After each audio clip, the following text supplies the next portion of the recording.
You never, ever, ever, never give people a white envelope except for one occasion.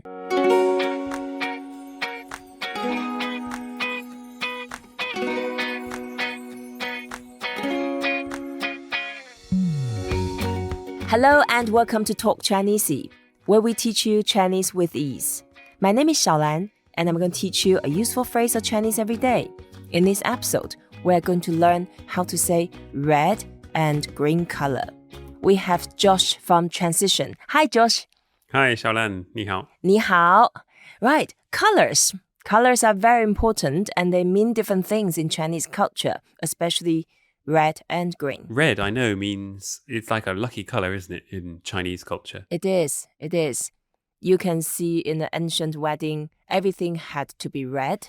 Yeah, now, this included the bride's wedding dress, is that right? I'm sure I've seen pictures of a bride in red, yeah. Yeah, the bride was in red all over with some pearls and jewels and gold, but then everything is red. They redecorate the room into red and they have a red curtains and the red signs, red wedding dresses, and also red headdresses. So everything red. Oh, wow, yeah. Everything red. It's a little bit too much, but that's the color people thought that's beautiful and auspicious. So the way to say red in Chinese, hóng, hóng, hóng, hóng. hóng. And there's a second tone, so let's go up a little bit. Hóng, hóng. hóng. Hóng is red. To say red color, 红色, 红色, 红色. 红色. 红色. 色 is color. So whatever 色, then you know that's whatever color. 红色 is red color. And on its own, red is also red color. But in this case, red is an adjective. Okay. So 红色 is red color. The way to say green in Chinese is 绿. 绿. 绿 绿. is the fourth tone, and then you need to curl your tongue a little bit and then have the tip of your tongue touching the back of your teeth, both upper and lower teeth, and of course you have your mouth slightly closed. 绿绿. 绿 绿. It sounds a little bit French kind of sound to me. Yeah, exactly. Yeah, actually sounds almost the same. 绿 绿. And try to curl your mouth as if you're going to whistle. 绿 绿. 绿 So now you know to say green color, we say 绿色绿色. 绿色绿色. 绿色 Do you know whether or not green color has any special meaning in Chinese culture? The main thing I know about green color, obviously, is that it kind of represents environmentalism. Yeah, that's probably the modern interpretation. And then also that's the sign of permission, but I think it's a global symbol. Yeah, yeah. When we say red light, we say 红灯. 红灯. 红灯, 红 is red. 灯 is the light, the lamp. So 红灯 is red light. Okay, 红灯. 红灯, 灯 is the first tone. 红灯. 红灯. So now how do we say green light? 绿灯. 绿灯, 绿灯. And if we put it together? 红绿灯. 红绿灯. 红绿灯, that's the generic term describing traffic light. 红绿灯. 红绿灯. Which is very logical. Red, green lights. That's a traffic light. Yeah. Yep. Okay. You know, in Taiwan, I really like the traffic lights. Okay. What's the difference? Some of the traffic lights will have a second counter.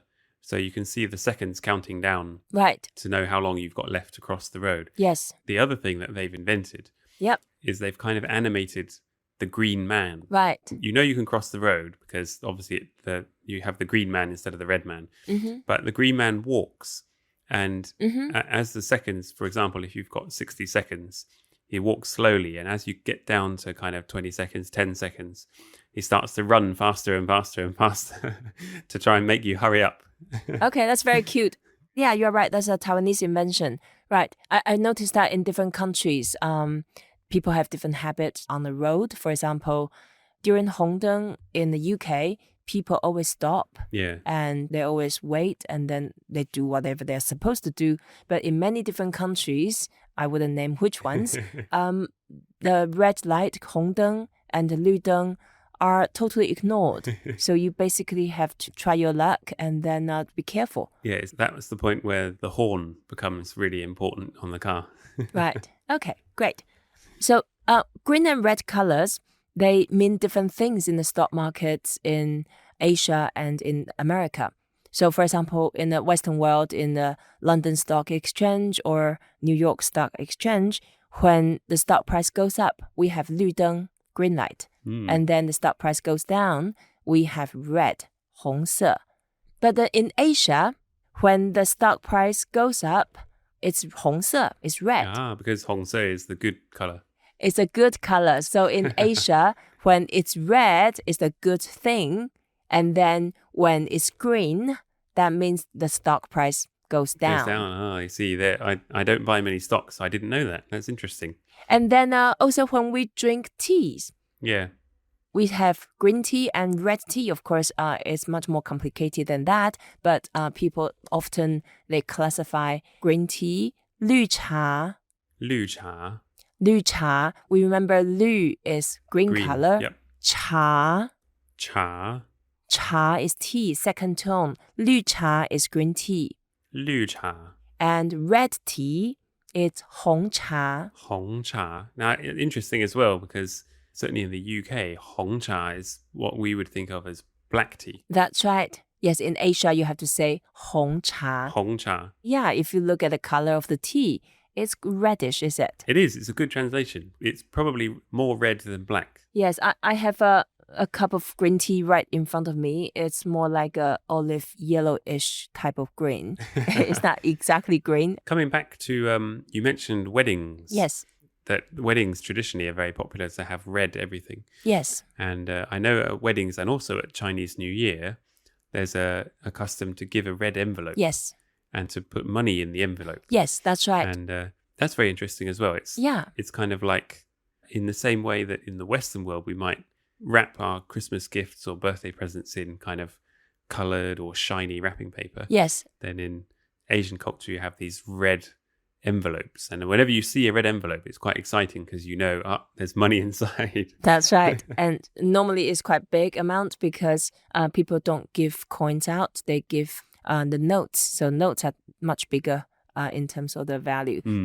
So we call the red envelope 红包. 红包. 红包. And there are two different types of envelopes in Taiwan, China, Hong Kong. One is red, the other one is white. And you never, ever, ever, never give people a white envelope except for one occasion, when someone's a family member passing away. Right. So that's the condolence you give out to the family members of your friends or people you know.